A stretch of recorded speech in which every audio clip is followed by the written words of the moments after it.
আল্লাহর কথা অনুযায়ী শুধু বিচারের দিনটি এত লম্বা হবে, আর বিচারের দিনটি হবে মাত্র একদিনের, আর জান্নাত জাহান্নাম চিরকালের জন্য। তাই কেউ যখন বলে গুটি কয়েকদিন, তাকে এখনকার দিনের হিসেবে চিন্তা করলে তো হবে না। বর্তমানে পৃথিবী তার অক্ষ বরাবর ঘুরে, আমরা সূর্যের উদিত হওয়া এবং অস্ত যাওয়া দেখি, কিন্তু কিয়ামতের দিন সূর্য, চাঁদ এবং পৃথিবীর সবকিছুকে ধ্বংস করে নতুন একটা ব্যবস্থাপনা তৈরি করা হবে। তাই আমরা এখন যেভাবে 24 ঘন্টার হিসেব করি, সেভাবে রাত দিনের হিসাব করলে তো চলবে না যখন আখিরাত শুরু হবে। চলুন তাহলে সবার আগে এই ধারণাটি আমাদের মাথা থেকে ফেলে দেই। কোরআনের বহু জায়গায় জাহান্নামের আলোচনা করা হয়েছে, কিন্তু আমি শুধু কোরআন থেকে একটি বর্ণনা আপনাদের সামনে উপস্থাপন করতে চাই। আমার মতে এটি আল কোরআনের জাহান্নামের সবচেয়ে গুরুত্বপূর্ণ বর্ণনা। কোরআনের একজন ছাত্র হিসেবে আমি মনে করি এই বর্ণনাটি জাহান্নাম সম্পর্কে জানার শুরু মাত্র। কেউ যদি এই বর্ণনাটি বুঝতে পারে, তাহলে সে জাহান্নাম সম্পর্কে যথেষ্ট জানে। আয়াতটি শুরু করা হয়েছে এই কথা বলে, ওয়ালা ইন মাসসাতহুম, এমনকি যদিও। যখন আমরা বাংলায় বলি যদি আমি সেখানে যাই, যদি আমি সেখানে যাই, তাহলে তোমার সাথে দেখা হবে, কিন্তু কেউ যখন বলে যদিও আমি যাই, এর মানে হলো যাওয়ার সম্ভাবনা ক্ষীণ। তাই আয়াতটি যদিও দিয়ে শুরু হওয়ার মাধ্যমে এমন কিছু ঘটার সম্ভাবনা কমিয়ে দিয়েছে। এভাবে বলার মাধ্যমে আল্লাহ কোনো কিছুর উপর জোর কমিয়ে দেন। সহজ কথায় তিনি বাক্যটিকে দুর্বল করে দিচ্ছেন। যদিও, যদিও কি? যদিও মাসসাতহুম, যদিও এটা তাদের স্পর্শ করে। আরবিতে মাসসা অর্থ কোনো কিছু যখন আপনাকে সামান্যতম স্পর্শ করে, যেমন কোনো মাছি যখন কোনো মতে স্পর্শ করে, যদি সেকেন্ডের জন্য স্পর্শ করে তখন তাকে বলা হয় মাস।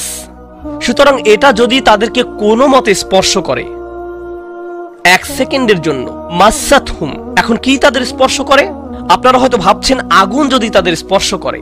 আল্লাহ বলছেন নাফহাতুন, একটা হালকা বাতাস যদি তাদের স্পর্শ করে। চলুন এই বাতাস নিয়ে একটু আলোচনা করা যাক। আরবিতে নাফহাতুন বলতে বোঝায় দরজা বন্ধ করলে যখন সামান্য একটু বাতাস এসে পড়ে, পর্দা নড়ে ওঠে, অথবা কেউ জানালা বন্ধ করলে যেভাবে হালকা বাতাসে পর্দা নড়ে ওঠে। এই বাতাসের যা বাহির থেকে ভেতরে আসে বা ভেতর থেকে বাহিরে যায়, দুই ধরনের আছে। একটি হলো লাফহা, লাম যোগে, আরেকটি হলো নাফহা। লাম যোগে লাফহা মানে বাতাসটি গরম, আর নুন যোগে নাফহা মানে বাতাসটি ঠান্ডা।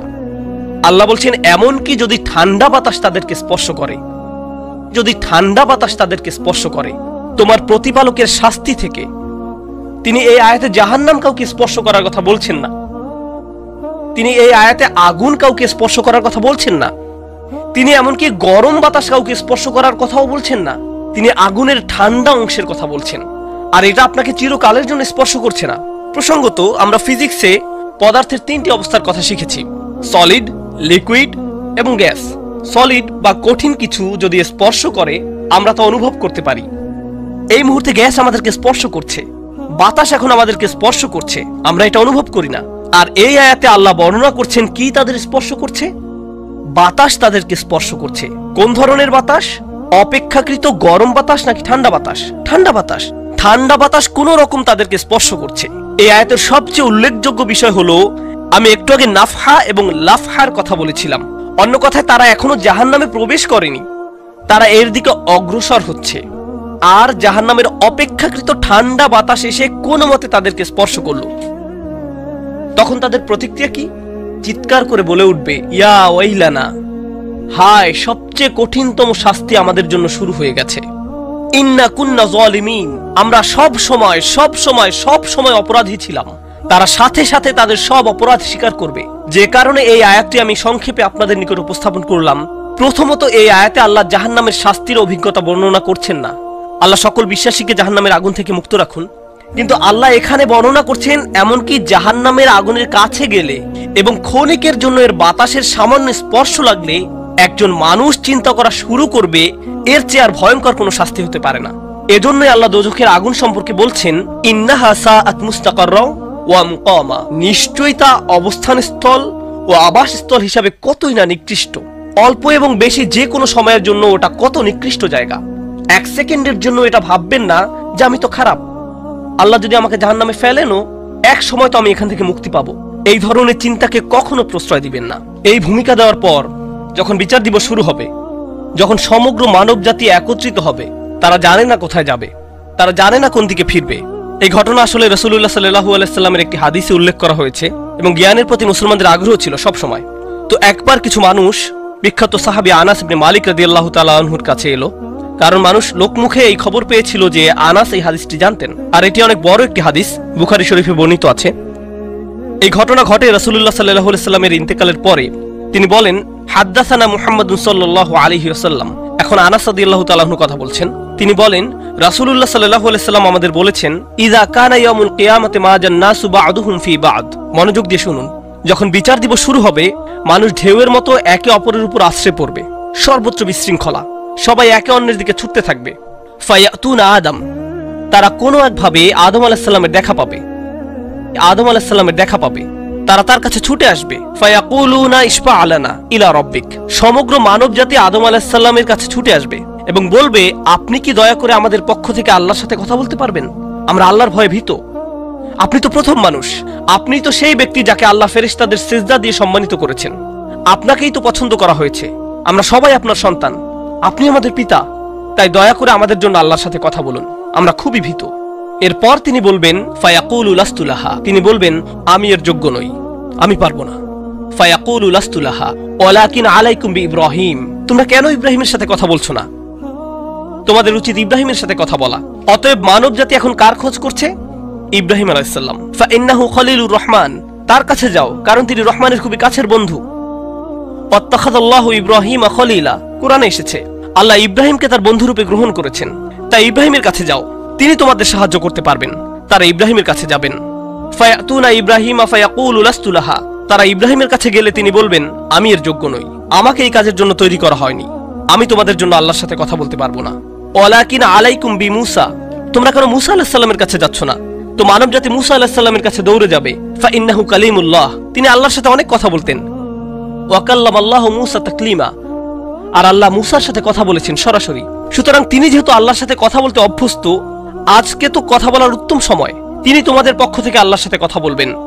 ফায়াতুনা মূসা ফায়াকুলু লাস্তু লাহা, মানব জাতি দৌড়ে মূসা আলাইহিস সালামের কাছে যাবে, তিনি বলবেন, আমি এর যোগ্য না, আমি পারবো না।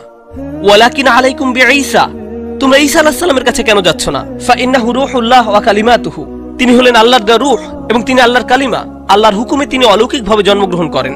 কুন ফায়াকুন, অতএব তিনি যেহেতু সকল রাসূলদের মাঝে বিশেষ মর্যাদার অধিকারী, তার কাছে যাও, তার সাথে কথা বলো। সকল মানুষ দৌড়ে ঈসা আলাইহিস সালামের কাছে যাবে। ফায়াকুলু লাস্তু লাহা, তিনি বলবেন, আমি পারবো না, এই কাজ আমার জন্য নয়, আমাকে এই কাজের জন্য তৈরি করা হয়নি। তারপর তিনি বলবেন, ওয়ালাকিন আলাইকুম বিমুহাম্মাদিন সাল্লাল্লাহু আলাইহি ওয়াসাল্লাম, মানব জাতি তোমাদেরকে মুহাম্মদ সাল্লাল্লাহু আলাইহি ওয়াসাল্লামের কাছে যেতে হবে। মানুষেরা তখন রাসূলুল্লাহ সাল্লাল্লাহু আলাইহি ওয়াসাল্লামের কাছে যাবে। এখন রাসূল সাল্লাল্লাহু আলাইহি ওয়াসাল্লাম আমাদের বলছেন, ফায়াতুনি ফাআকুল, সবাই তখন আমার কাছে আসবে আর আমি তাদেরকে বলবো। এখন রাসূল সাল্লাল্লাহু আলাইহি ওয়াসাল্লাম আমাদের বলছেন, আনা লাহা, আমার জন্য এই কাজ, আমি এই কাজের যোগ্য। আনা লাহা ফাআস্তাযিনু আলা রাব্বি। প্রসঙ্গত আমি আপনাদেরকে আরো বলার পূর্বে বিচার দিনের একটা দৃশ্য হলো, আল্লাহ বলেন, ইয়াউমা ইয়াকুমুর রূহু ওয়াল মালাইকাতু সাফফান লা ইয়াতাকাল্লামুনা ইল্লা মান আযিনা লাহুর রহমান ওয়া ক্বালা সাওয়াবা। যেদিন রূহ ও ফেরেশতাগণ সারিবদ্ধভাবে দাঁড়াবে, এমন এক সময় থাকবে যখন কেউ কথা বলতে পারবে না, এমন এক ধরনের নীরবতা, এমন নীরবতা বিরাজ করবে যার কথা মানবজাতি কোনোদিন শোনেনি। এমন ধরনের নীরবতার অস্তিত্ব কখনো কোনোদিন ছিল না। সেই রকম পিনপতন নীরবতায় আল্লাহ বলেন, লা ইয়াতাকাল্লামুন, কেউ কথা বলতে পারবে না, ইল্লা মান আযিনা লাহুর রহমান, দয়াময় আল্লাহ যাকে অনুমতি দিবেন সে ব্যতীত। আর তিনি হলেন মুহাম্মদুর রাসূলুল্লাহ সাল্লাল্লাহু আলাইহি সাল্লাম। তিনি এমন সময় আল্লাহর কাছে আসবেন যখন সৃষ্টির কারো একটি শব্দ করার অনুমতি থাকবে না, সৃষ্টির কারো কোনো আওয়াজ শোনা যাবে না। তিনি আল্লাহর সামনে এসে আল্লাহর কাছে কথা বলার অনুমতি চাইবেন। ফায়ুযানু লি, তিনি বলেন, আমাকে কথা বলার অনুমতি দেওয়া হবে। ওয়ায়ুলহিমুনি মাহামিদা আহমাদাহু বিহা লা ইয়াহদুরুনিল আন, সেই দিন আল্লাহ আমাকে স্পেশাল একটি দোয়ার মাধ্যমে তার প্রশংসা, তার কৃতজ্ঞতা করা শেখাবেন, যেটি বিচার দিবসে আমাকে দেওয়া হবে, যা এর পূর্বে কাউকে দেওয়া হয়নি, কোনো সৃষ্টিকে দেওয়া হয়নি। এক স্পেশাল ওয়াহি রাসূলুল্লাহ সাল্লাল্লাহু আলাইহি সাল্লামকে দেওয়া হবে বিচার দিবসে, যা কোনো সৃষ্টিকে দেওয়া হয়নি। আর তিনি সেই দিন সেই স্পেশাল উপায়ে আল্লাহর প্রশংসা করবেন, লা ইয়াহদুরুনিল আন, আর সেই ওহী এখনো আমার কাছে আসেনি, সেই দোয়া এখনো আমি জানি না। ফা আহমাদাহু বিতিলকাল মাহামিদ, তারপর আমি আল্লাহর দেওয়া সেই স্পেশাল বাক্যগুলোর মাধ্যমে আল্লাহর প্রশংসা করব। ওয়া আখিরু লাহু সাজিদান, আমি সেই বাক্যগুলো উচ্চারণ করার পর আল্লাহর সমীপে সিজদায় অবনত হব। কিয়ামতের দিনে দৃশ্যপটে রাসূলুল্লাহ সাল্লাল্লাহু আলাইহি সাল্লাম এমন জায়গায় থাকবেন, এই অবস্থাকে বলা হয় মাকাম মাহমুদা, একটা স্টেশন, অথবা বলতে পারেন এমন একটা স্টেজ যা প্রশংসিত, আর মানব জাতি সেটা প্রত্যক্ষ করবে। আমরা সবাই এটা দেখতে পাবো। আমরা সবাই তখন নিশ্চুপ থাকবো, আর তিনি সিজদায় পড়ে যাবেন। তিনি যখন সিজদায় পড়ে যাবেন তখন আল্লাহ আজ্জা ওয়া জাল্লা তার সাথে কথা বলবেন। এতক্ষণ তিনি আল্লাহর সাথে কথা বলছিলেন, এখন আল্লাহ আজ্জা ওয়া জাল্লা তার সাথে কথা বলবেন। তিনি কি বলবেন? ইয়া মুহাম্মদ ইরফা রাসাকা, তিনি বলবেন মুহাম্মদ তোমার মাথা উত্তোলন করো। ওয়াকুল, বলো, ইউসমা আলাকা, তোমার কথা শোনা হবে। শুধু যে আল্লাহ তার কথা শুনবেন তা নয়, বরং বিচার দিনে উপস্থিত সবাই তার কথা শুনতে পাবে। ইউসমা আলাক, তারপর আল্লাহ বলেন ওয়াসাল তুতা, চাও তোমাকে দেওয়া হবে, তুমি যা চাও দেওয়া হবে। কিয়ামতের দিন আল্লাহর একটি সৃষ্টি কেমন পজিশনে থাকলে আমরা সবাই যখন আল্লাহর নিকট ভিক্ষা চাচ্ছি, আতমিম লানা নূরানা ওয়াগফির লানা, হে আমাদের পালনকর্তা, আমাদের নূরকে পূর্ণ করে দিন এবং আমাদেরকে ক্ষমা করুন, এই কথা বলে আমরা আল্লাহ আজ্জা ওয়া জাল্লার কাছে কাকুতি মিনতি করতে থাকবো। আর এখানে আল্লাহ তার এই সৃষ্টিকে বলছেন, তুমি চাও, তুমি যা চাও আমি দিব, সাল তুতা। এই হলো আমাদের রাসূল সাল্লাল্লাহু আলাইহি সাল্লাম। তারপর আল্লাহ বলবেন ওয়াশফা, তুমি যদি কারো পক্ষ থেকে কথা বলতে চাও, তুমি যদি কারো ব্যাপারে সুপারিশ করতে চাও, যাও সুপারিশ করো। তুশাফা, আমি তোমাকে অন্য মানুষদের পক্ষ হয়ে কথা বলার অধিকার দিলাম। তুশাফা, এই গ্যারান্টি আল্লাহ তার রাসূল সাল্লাল্লাহু আলাইহি সাল্লামকে দিয়েছেন। ফাকুলু ইয়া রব, তখন আমি বলবো ইয়া রব, উম্মতি উম্মতি, তিনি সর্বসাকুল্যে এই কথা বলবেন। এটাই তার সম্পূর্ণ বাক্য, আমার উম্মাহ আমার উম্মাহ, আমার মানুষ আমার মানুষ। কিয়ামতের দিন সবাই বলবে নাফসি নাফসি, আমি নিজে আমি নিজে আমি নিজে। আল্লাহর নবীরা যারা মানুষকে আল্লাহর দ্বীনে আনার জন্য দিবারাত্রি পরিশ্রম করে গিয়েছেন, যেমন ইব্রাহিম আলাইহিস সালাম, যার এই দুনিয়ায় থাকাকালীন সময়ে শুধু একটাই উদ্বেগ ছিল মানুষের মুক্তি। বিচারের দিনে তিনি বলবেন না, যাও অন্য কোথায় যাও, যাও মুসার সাথে কথা বলো। মুসা আলাইহিস সালাম, যিনি বনি ইসরাইল নিয়ে চিন্তিত ছিলেন, তিনি বলবেন না, যাও ঈসার সাথে গিয়ে কথা বলো। আর আমাদের রাসূল সাল্লাল্লাহু আলাইহি সাল্লাম বলবেন, প্রসঙ্গত কোরআনে কিয়ামত দিবসের যে ভয়াবহতার কথা বর্ণনা করা হয়েছে তা একবার চিন্তা করে দেখুন। ইয়াউমা তারাউনাহা তাযহালু কুল্লু মুরদিআতিন আম্মা আরদাআত, প্রত্যেক মা যে তার বাচ্চাকে দুধ খাওয়াচ্ছে তার বাচ্চাকে ফেলে দিবে যেন সে কিছুই না। ইয়াফিরুল মারউ মিন আখিহি ওয়া উম্মিহি ওয়া আবিহি, সেদিন মানুষ তার ভাইয়ের কাছ থেকে পালাবে, মায়ের কাছ থেকে পালাবে, বাবার কাছ থেকে পালাবে। ওয়া সাহিবাতিহি ওয়া বানিহি, তার স্ত্রীর কাছ থেকে পালাবে, ছেলে মেয়ের কাছ থেকে পালাবে। আপনাদের কেউ কেউ হয়তো ইতিমধ্যে স্ত্রীর কাছ থেকে পালিয়ে বেড়ান, তাই আপনাদের কাছে হয়তো এটা অতটা ভীতিপ্রদ নয়। এই আয়াত হয়তো আপনার জন্য ভয়ের নয়, কেউ কেউ ভাবছে অবশেষে। যাই হোক, সমস্ত গুরুত্বের সাথে সেই দিন সবাই কাকে নিয়ে উদ্বিগ্ন থাকবে? নিজেকে নিয়ে। প্রকৃতপক্ষে সেদিন প্রত্যেক ব্যক্তি বলবে ওমান ফিল আরদি জামিআ সুম্মা ইউনজিহ, সবাইকে জাহান্নামে নিয়ে যান এবং বিনিময়ে আমাকে জান্নাতে প্রবেশ করতে দিন। এটাও কোরআনে এসেছে। মানুষ সেদিন এমন মরিয়া হয়ে উঠবে, সেদিন একজন মানুষ আল্লাহর সাথে কথা বলবেন, আর প্রথম যে শব্দগুলো তার মুখ থেকে উচ্চারিত হবে তা হলো উম্মতি উম্মতি। আপনার জন্য আপনার রাসূলের ভালোবাসা এমনই প্রকার সাল্লাল্লাহু আলাইহি সাল্লাম, আমার উম্মাহ আমার উম্মাহ। যদি আমরা তাকে ভালোবেসে থাকি, তাহলে যেই উম্মতের জন্য আল্লাহ রাসূলের এত ভালোবাসা, সেই উম্মতের জন্য আমাদের অন্তরে কিভাবে এত ঘৃণার বাস হয়? কিভাবে সম্ভব এটা? কিভাবে আমাদের পরস্পরের প্রতি এত ক্রোধ, বিচার, সমালোচনা, বিভক্তি, বিদ্বেষ, অনুমান, অহংকার? আর এই মানুষগুলো দাবি করে তারা রাসূলুল্লাহ সাল্লাল্লাহু আলাইহি সাল্লামকে ভালোবাসে। এইসব তুচ্ছ বিষয় ভুলে যেতে এই ভালোবাসা কি যথেষ্ট নয়? আমাদের কোন পার্থক্যগুলো এর চেয়ে বড়? তো যখন রাসূলুল্লাহ সাল্লাল্লাহু আলাইহি সাল্লাম বলবেন উম্মতি উম্মতি, আল্লাহ সুবহানাহু ওয়া তাআলা বলবেন ফায়াকুলু ইনতালিক, এগিয়ে যাও। ফাআখরিজ মিনহা মান কানা ফি কলবিহি মিসকালা শাঈরাতিন মিন ঈমান, মনোযোগ দিয়ে শুনুন, যাও এখান থেকে বের করে নাও যাদের অন্তরে ঈমান আছে, এমনকি এখানে শারিয়া মানে বার্লি দানা, যা সামান্য একটু লম্বা হয়, যাদের অন্তরে এতটুকু পরিমাণ ঈমানও আছে, যে কোনো ঈমান যদি তাদের অন্তরে থেকে থাকে, তাহলে তাদেরকে বের করে নাও। আপনি এগিয়ে যান এবং বের করে নিন। দৃশ্যপটটি কল্পনা করুন, রাসূলুল্লাহ সাল্লাল্লাহু আলাইহি সাল্লাম মানুষকে রাখছেন, যাও যাও যাও, তিনি তাদেরকে সরিয়ে নিচ্ছেন। কিছু মানুষকে নিয়ে যাওয়ার পর ফেরেশতারা থামিয়ে দিলেন, কারণ কারো কারো ঈমান এর চেয়েও ছোট। সামান্য পরিমাণ ঈমান বলতে আসলে কি বোঝায়? কেউ একজন হারাম কোনো কাজে যুক্ত ছিল, সে ভয়ানক কিছু একটা করছিল, কাজটা করে ফেলার পর তার মনে অনুশোচনা জাগ্রত হলো, তার ভেতর থেকে কিছু একটা বলছে এটা খারাপ কাজ, আমার এটা করা উচিত নয়, আল্লাহ আমাকে এটা সম্পর্কে জিজ্ঞাসা করবেন। তারপর কোনো একভাবে তার এই চিন্তাটাকে সে দমিয়ে দিল, থাক এখন চিন্তা করার দরকার নেই। কিন্তু পরবর্তীতে সে আল্লাহর কাছে দোয়া করে বলল, ইয়া আল্লাহ, আমি জানি না কিভাবে এই কুঅভ্যাস থেকে বাঁচবো, আমাকে এর থেকে মুক্তি দিন। আমি চাই না এটা আমার জীবনে আর ঘটুক, কিন্তু তবু আমি এটাতে আটকা পড়ে আছি।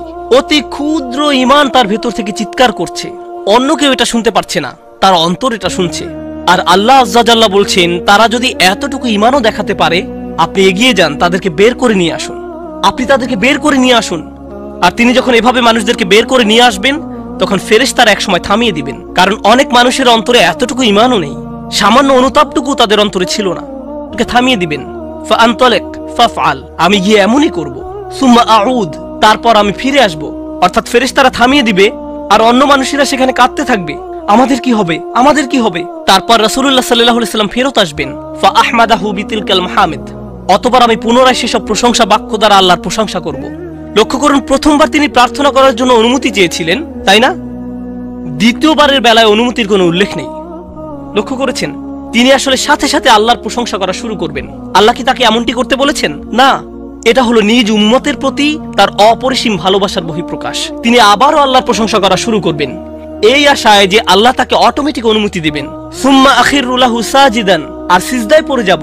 ফায়াকুলু ইয়া মুহাম্মদ, আমাকে বলা হবে, হে মুহাম্মদ, ইরফা রাসাকা, তোমার মাথা উঠাও। কুল ইউসমা আলাকা, বলো তোমার কথা শোনা হবে। ওয়াসাল তুতা, চাও তোমাকে আবার দেওয়া হবে। ওয়াশফা তুশাফা, সুপারিশ করো, সুপারিশ গ্রহণ করা হবে। তোমাকে সুযোগ দেওয়া হবে তাদেরকে বের করে নেয়ার, তোমাকে তাদের জন্য সুপারিশ করার সুযোগ দেওয়া হবে। ফাআকুলু ইয়া রব উম্মতি উম্মতি, আমি তখন বলবো, হে আমার রব, আমার উম্মত, আমার উম্মত। তিনি তো ইতোমধ্যে অল্প ঈমানের অধিকারীদেরকে বের করে নিয়েছেন। ফায়াকুলু ইনতালিক, এরপর আল্লাহ বলবেন, এগিয়ে যাও। ফাআখরিজ মিনহা মান কানা ফি কলবিহি মিসকালা যাররাতিন আও খারদালাতিন মিন ঈমান, তোমাকে সুযোগ দেওয়া হবে তাদেরকে বের করে নেয়ার, সুপারিশ গ্রহণ করা হবে। যাদের অন্তরে এক বিন্দু পরিমাণ ঈমান আছে, বালির দানা নয়, বালির দানা তো এতটুকু লম্বা, বরং বিন্দু পরিমাণ। খারদালা মানে সরিষার দানা, অতি ক্ষুদ্র বিন্দুর মতো। আর যখন আল্লাহ বলছেন এর ওজনের মতো, বর্তমানে আমাদের কাছে ডিজিটাল ওজন মাপার যন্ত্র আছে, আগের দিনে পাল্লা ছিল, তাই আপনি যখন এক মুষ্টি চাল এক পাল্লায় রাখতেন, সেটা হয়তো তেমন একটা ঝুঁকতো না। যদি একটু বেশি করে চাল রাখতেন, তখন একটু ঝুঁকতো। এখন ডিজিটাল ওজন মাপার যন্ত্র দিয়ে গ্রাম, কিলোগ্রাম মাপা হয়। এমনকি সামান্য কয়েক দানা রাখলেও যন্ত্রের স্ক্রিনে ভেসে উঠে 0.001 গ্রাম। এখন শুধু একটি চাল রেখে দেখুন, বা একটি সরিষার দানা রেখে দেখুন, স্ক্রিনে কিছু ভেসে উঠে কিনা? কিছুই হয় না, কিছুই হয় না। আর আল্লাহ বলছেন, আমি তোমার সুপারিশের কারণে, রাসূলুল্লাহ সাল্লাল্লাহু আলাইহি সাল্লামের দোয়ার কারণে এমন মানুষদেরকেও মুক্তি দিব যাদের ঈমান এমনকি এই দুনিয়ায়ও মাপা যায় না, এই দুনিয়ায়ও মাপা যায় না।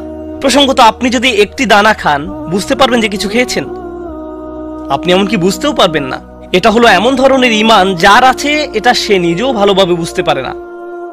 এমনকি তারা নিজেরাও ঠিকমতো বুঝে উঠতে পারে না যে ঈমান আছে, আর অন্যরা কিভাবে বুঝবে?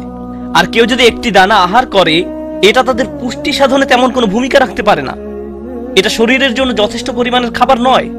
ঠিক তেমনি যার সরিষার দানা পরিমাণ ঈমান ছিল, সেই ঈমানও একটি ভালো জীবন অতিবাহিত করার জন্য তা যথেষ্ট ছিল না।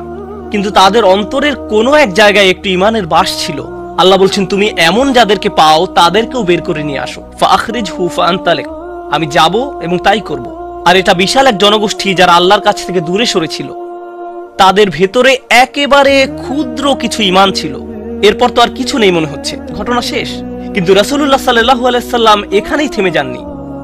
ফাআহমাদাহু বিতিলকাল মাহামিদ সুম্মা আখিরু লাহু সাজিদান, তিনি এখানেই থেমে যাননি, তিনি আবারও ফিরে যাবেন, এবং আমি সেসব প্রশংসা বাক্য দিয়ে আল্লাহর প্রশংসা করব এবং আবারও সিজদায় পড়ে যাব।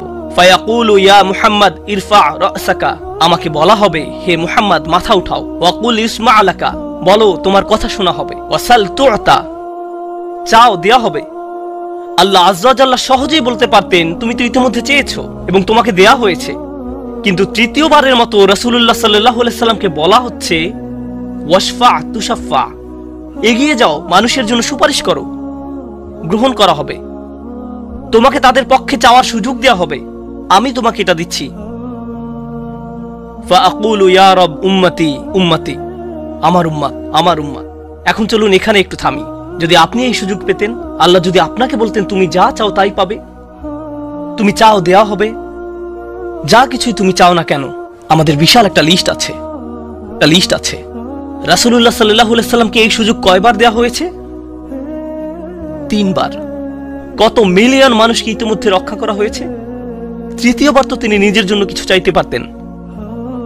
আমরা তো মানুষ, আল্লাহ যদি বলেন চাও আমি দিব, আর এই মানুষটি আল্লাহর সামনে দাঁড়িয়ে আছেন আর তাকে বলা হচ্ছে, কিন্তু তারপরেও তার জিহ্বায়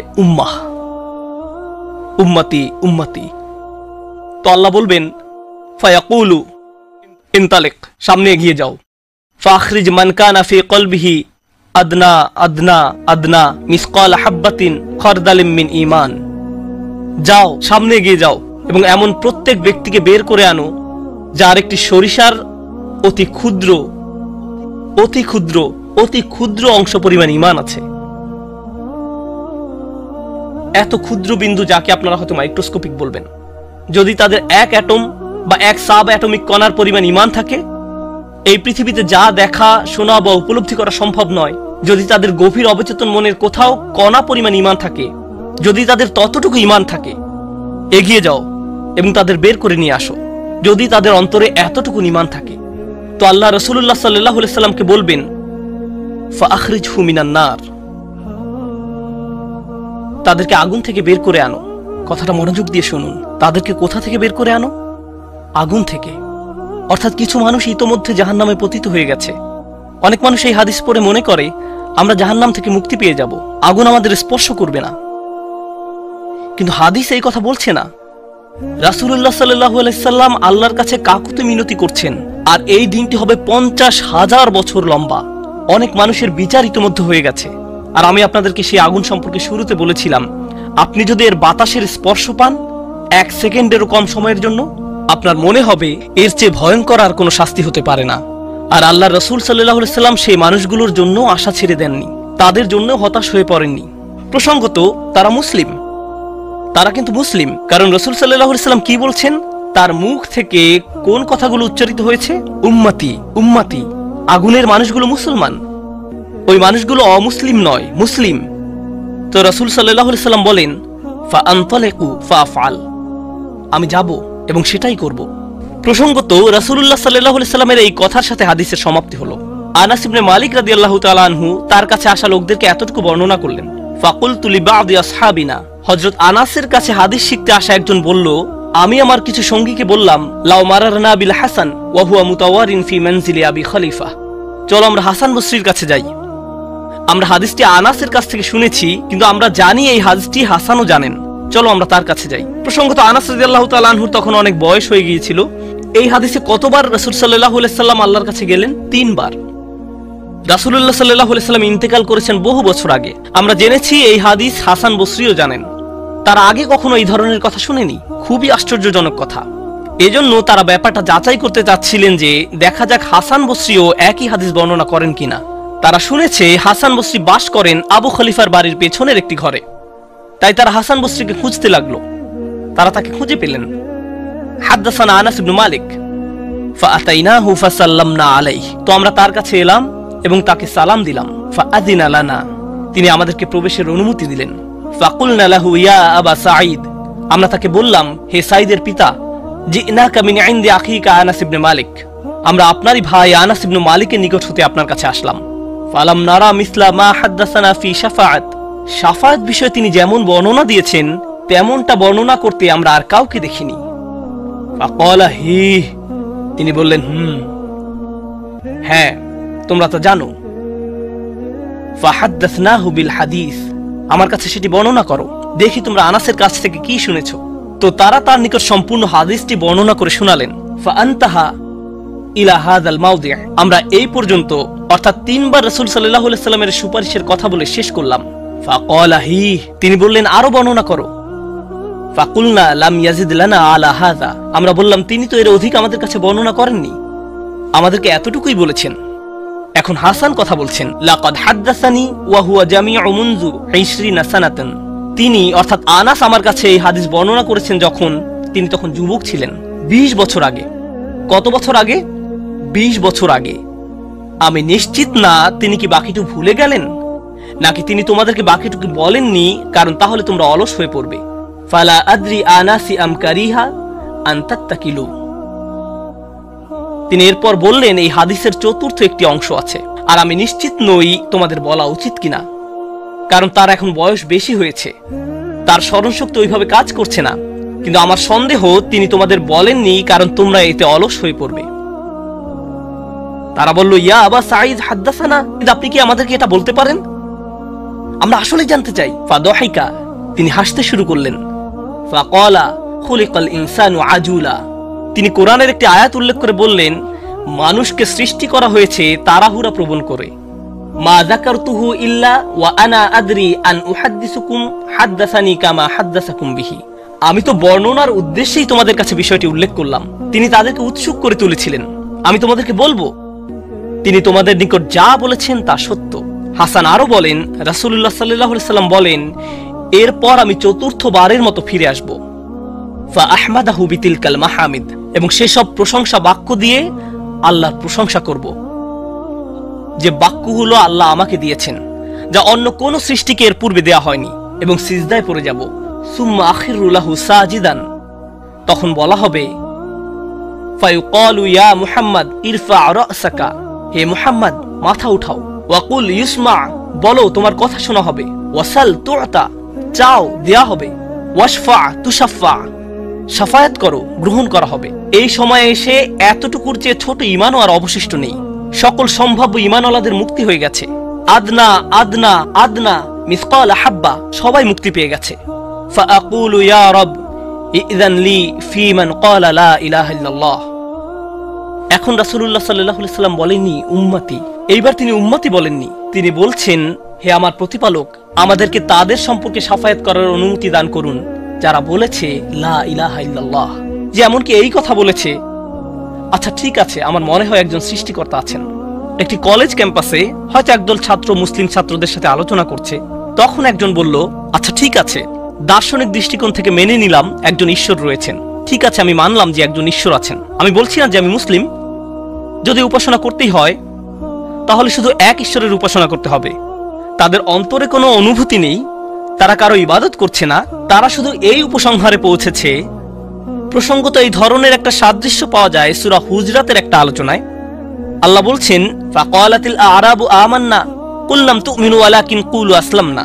বেদুইনরা বলে আমরা ঈমান এনেছি, বলো তোমরা ঈমান আনোনি, বরং তোমরা বলো আমরা আনুগত্য স্বীকার করেছি।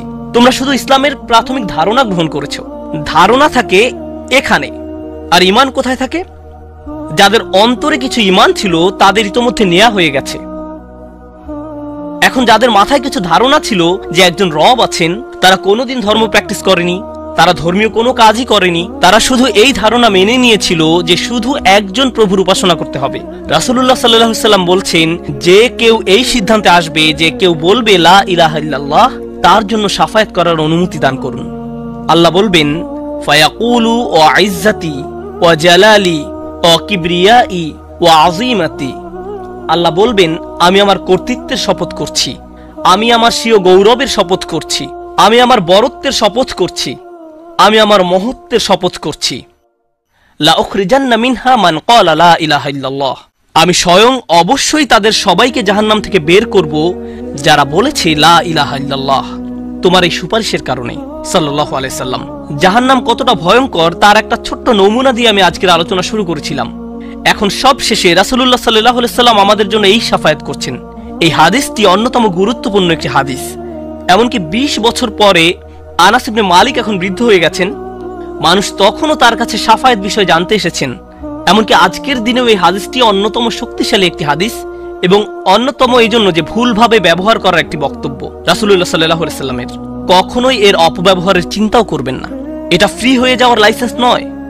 যদি আমরা মনোযোগের সাথে পড়ি তাহলে আমরা বুঝব যে আল্লাহ এমন মানুষদেরকে জাহান্নাম থেকে বের করে আনার জন্য অনুমতি দেবেন যাদের ঈমান যথেষ্ট ছিল না, যাদের সৎ কাজ যথেষ্ট ছিল না।